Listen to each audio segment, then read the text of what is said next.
नमस्कार, मी सादिक शेख, संस्थापक अध्यक्ष युवा विकास सेना सामाजिक संघटना महाराष्ट्र राज्य।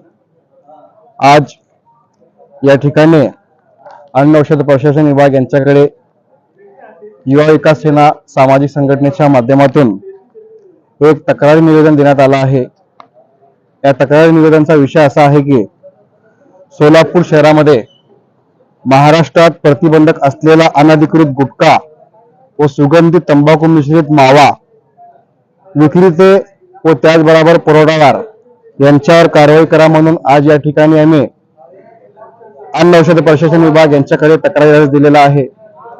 सोलापूर शहरामध्ये गेल्या अनेक वर्षापासून खुलेआमपणे अनधिकृत गुटखा व त्याचबरोबर सुगंधित तंबाखू मिश्रित मावा उघडपणे सुरू आहे।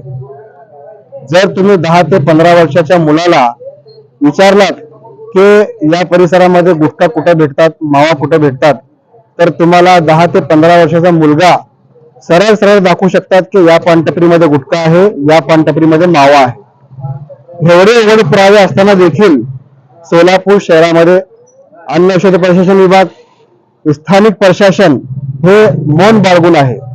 कुठलीही कारवाई या विषयावर केली जात नाही।